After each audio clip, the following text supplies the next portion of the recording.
Well, Georgia tobacco growers have not had a lot of good news in recent years, with acreage declining and last year's announcement that Phillip Morris will no longer offer new contracts. Growers have had to rethink their tobacco farming strategies. Monitor's Mark Wildman takes a look at this year's crop in this report. As the 2010 tobacco crop grows in the hot Georgia sun, producers and others in the industry are wondering what the future of the crop is in the state. Our crop in 2010 is about 2,000 to 3,000 acres less than it was last year. We're going from 14,000 acres last year to, we hope it's 12, it could be as low as 10,000 acres. Over the years, the crop has suffered from industry changes and decisions by tobacco companies to scale back on the Georgia crop.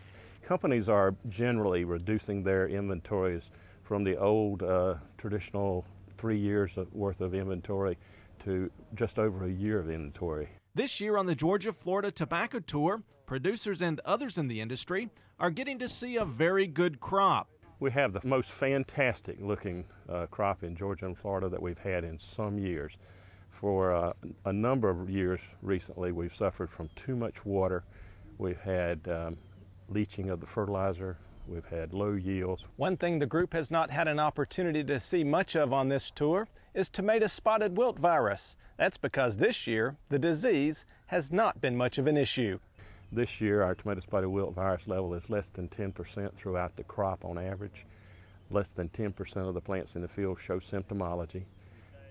That means that our yield reductions will be very minimal, and when you couple that with the outstanding growth conditions that we've had, we expect some very good yields and some very high quality tobacco to market. The University of Georgia College of Agricultural and Environmental Sciences has numerous research projects on the crop around Tifton. From bugs to weeds to diseases, the crop is studied and the information is passed directly to producers. We work with county extension agents who work with farmers in their own counties. Sometimes we have a new practice or technique that we'd like to make sure that growers are aware of, and there's no better way than to go to their farm and install those treatments in their fields and have them watch and talk to their neighbors about it. Tobacco is a very expensive crop to grow, and producers need to have all the latest information to maximize their acreage. And while on the tour, they are given some very timely instructions. It's an opportune time to make a point with growers that one of the issues that we're facing is maleic hydrazide residues, or MH30. Growers will know it.